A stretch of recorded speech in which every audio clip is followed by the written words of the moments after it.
शुभ प्रभात। आज का सुविचार। आपकी उपलब्धियों का निर्धारण आपके रवैये से होता है।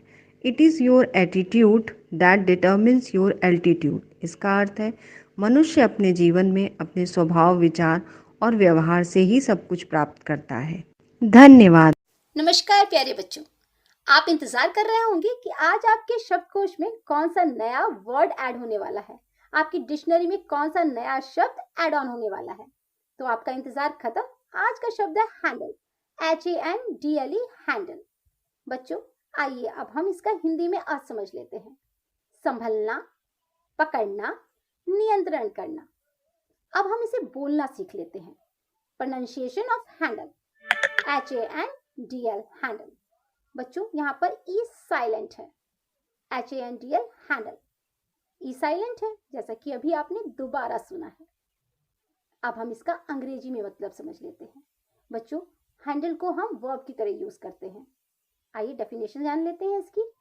Definition of a handle is to touch, feel, hold और move something with your hands, or to manage or control something with your hands, or to do work required for something। तो मुझे आशा है आज आपको हैंडल वर्ड लिखना, पढ़ना और बोलना अच्छे से आ गया होगा। इसी के साथ आज आपका दिन शुभ हो। नमस्कार। सवेरे की नमस्ते। आज की पहेली है, 3 अक्षर का मेरा नाम, आता हूँ खाने के काम। अंत कट जाए तो हल बन जाए, मध्य कट जाए तो हवा बन जाए। बताइए क्या है उत्तर? सोचिए सोचिए। जी हाँ, बिल्कुल सही उत्तर है हलवा। धन्यवाद। सुप्रभात बच्चों। History of the day. आज का इतिहास। 1884 में आज भारतीय राष्ट्रीय कांग्रेस के प्रथम अध्यक्ष व्योमेश चंद्र बनर्जी का कलकत्ता में जन्म हुआ। 1977 में आज ही विश्व का सबसे बड़ा open air theatre drive Bombay अब मुंबई में खुला। धन्यवाद। नमस्कार, मैं मनीषा रानी। प्रस्तुत है आज का विशेष। आज के विशेष में भारतीय राष्ट्रीय कांग्रेस। भारतीय राष्ट्रीय कांग्रेस अधिकतर कांग्रेस के नाम से प्रख्यात भारत के 2 प्रमुख राजनीतिक दलों में से एक है, जिनमें से अन्य भारतीय जनता पार्टी है। भारतीय राष्ट्रीय कांग्रेस की स्थापना ब्रिटिश राज में 28 दिसंबर 1885 में हुई थी। इसके संस्थापकों में A.O. ह्यूम, दादा भाई नौरोजी और दिनेश वाजा शामिल थे। सन 1885 में लॉर्ड डर्फिन के कार्यकाल की सबसे महत्वपूर्ण घटना है भारतीय राष्ट्रीय कांग्रेस का प्रथम अधिवेशन बम्बई में होना। प्रारंभ में इस अधिवेशन की महत्वता नहीं आंकी गई, लेकिन बाद में इसी संगठन के माध्यम से भारत को सन 1947 ईस्वी में स्वतंत्रता प्राप्त हुई। इस प्रकार भारतीय राष्ट्रीय कांग्रेस का संक्षिप्त परिचय इस प्रकार है। मुख्यालय 24 अकबर रोड, नई दिल्ली। संस्थापक A.O. ह्यूम, दादा भाई नौरोजी, दिनेश वाचा। समाचार पत्र कांग्रेस संदेश, गठबंधन संयुक्त प्रगतिशील गठबंधन। धन्यवाद। सुप्रभात। Quiz of the day. आज की प्रश्नोत्तरी। भारत में कृषि क्रांतियां। पीली क्रांति किस उत्पादन से संबंधित है? इसका उत्तर है तिलहन उत्पादन। कृष्ण क्रांति किस उत्पादन से संबंधित है? इसका उत्तर है बायोडीजल उत्पादन, जिसे जेट्रोफा भी कहते हैं।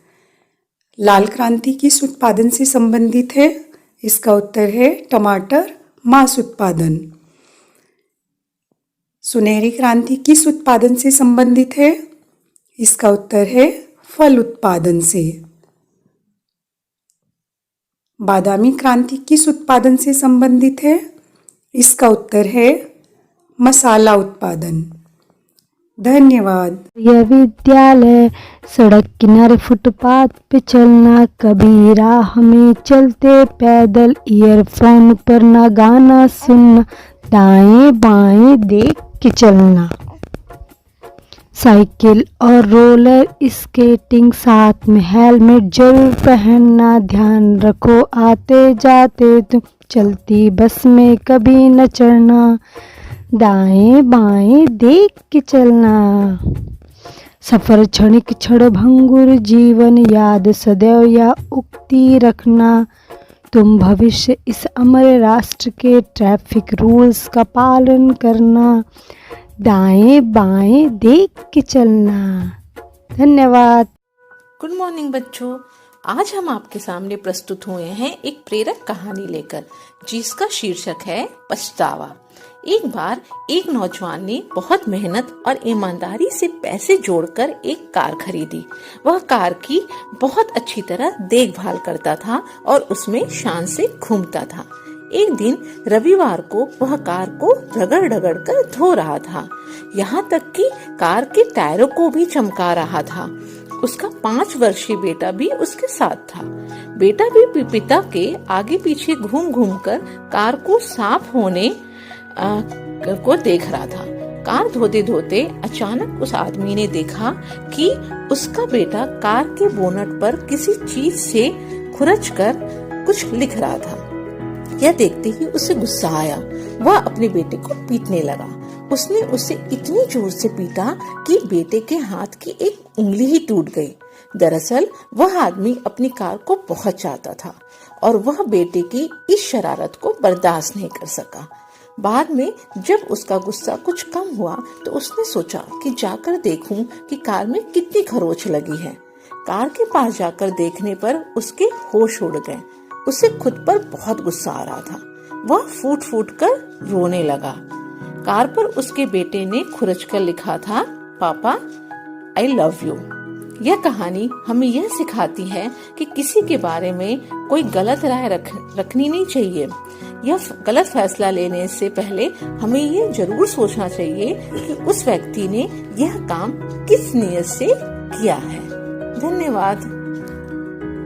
सुप्रभात, मैं प्रेम वर्मा।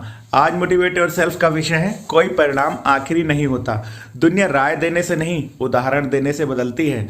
दूसरों की मिसाल देने से बेहतर है खुद मिसाल बने, क्योंकि आपके जैसा ना कोई है, ना हुआ है, ना होगा। वो पथ क्या, पथिक कुशलता क्या, जिस पथ पर विखरे शूल न हो। नाविक की धैर्य कुशलता क्या, जब धाराएं प्रतिकूल न हो। विकल्प मिलेंगे बहुत मार्ग भटकाने के लिए, संकल्प एक ही काफी है मंजिल तक जाने के लिए। हो के मायूस ना यूं शाम से ढलते रहिए, जिंदगी भोर है सूरज सा निकलते रहिए। एक ही पांव पे ठहरोगे तो थक जाओगे, धीरे धीरे ही सही राह पर चलते रहिए। ना थके कभी पैर, ना हिम्मत हारी है, हौसला है जिंदगी में कुछ कर दिखाने का, इसीलिए अभी तक सफर जारी है। हाथ बांध कर क्यों खड़े हो हादसों के सामने, हाथ से भी कुछ नहीं हौसलों के सामने। ना पूछो मेरी मंजिल कहाँ है, अभी तो सफ़र का इरादा किया है। ना हारूंगा हौसला उम्र भर, ये मैंने खुद से वादा किया है। जो मुस्कुरा रहा है उसे दर्द ने पाला होगा, जो चल रहा है उसके पाँव में छाला होगा। बिना संघर्ष के इंसान चमक नहीं सकता, जो जलेगा उसी दिए में उजाला होगा। जो खैरात में मिलती कामयाबी तो हर शख्स कामयाब होता, फिर कदर ना होती किसी हुनर की और ना ही कोई शख्स लाजवाब होता। कमज़ोर वो होते हैं जो शिकायत किया करते हैं, उगने वाले तो पत्थर का सीना चीर के भी उगा करते हैं। परिंदों को मिलेगी मंजिल एक दिन, ये फैले हुए उनके पर बोलते हैं, और वही लोग रहते हैं खामोश अक्सर जमाने में जिनके हुनर बोलते हैं। निंदा तो उसकी होती है जो जिंदा है, मरे हुए की तो बस तारीफ होती है। धन्यवाद, आपका दिन शुभ हो। सभी साथियों को संजीव शर्मा का प्रणाम। आप देख रहे हैं प्रेरणा सूची से जुड़े हुए लर्निंग आउटकम से जुड़ा कार्यक्रम, जिसमें प्रतिदिन हम किसी एक लर्निंग आउटकम के लिए गतिविधि का निर्धारण करते हैं।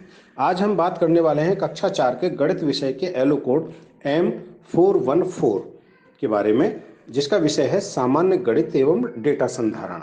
आइए देखते हैं इसके लिए हम किस प्रकार की गतिविधि करा सकते हैं। यहाँ दी गई गतिविधि एक उदाहरण मात्र है। शिक्षक ऐसी ही अन्य गतिविधियाँ अपनी शिक्षण योजनाओं में शामिल कर सकते हैं। जैसा कि आप सभी इस लर्निंग आउटकम में देख पा रहे हैं कि समय मापन से जुड़ा हुआ यह लर्निंग आउटकम है, जिसमें हम घंटा, मिनट और सेकंड की अवधारणा को स्पष्ट करते हैं।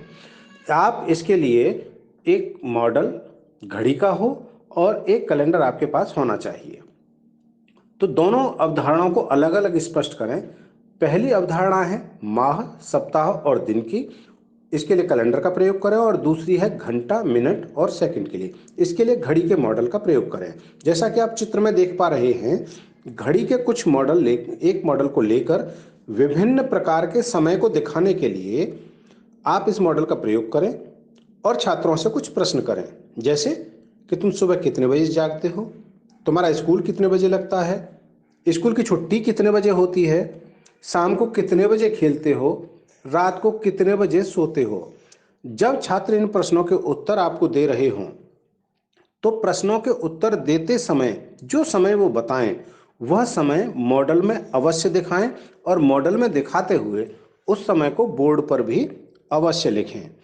जब आप इस तरह से लगातार बिल्कुल स्पष्ट ना करें, बल्कि छात्र ये देख रहे हैं कि मॉडल में सुइयां की स्थिति क्या है और बोर्ड पर क्या लिखा हुआ है।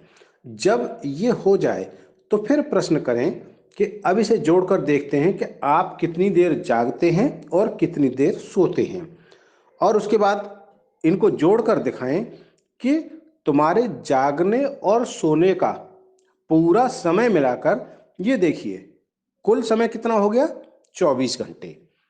यही तो एक दिन है। जब आप इस तरह से उसे समझाएंगे तो छात्रों को बार बार दोहराने पर यह स्थिति अपने आप में बहुत अच्छे से स्पष्ट हो पाएगी। किसी भी गतिविधि को कराने के लिए उसकी रोचकता बनाए रखना बहुत ज़्यादा जरूरी है, और इसके लिए छात्रों के साथ साथ आपकी सक्रिय भागीदारी की नितांत आवश्यकता है। तो कराते रहें इसी प्रकार से गतिविधियां और हासिल करना प्रेरणा लक्ष्यों को। हम बनाएंगे प्रेरक प्रदेश उत्तर प्रदेश। जय हिंद, जय शिक्षा।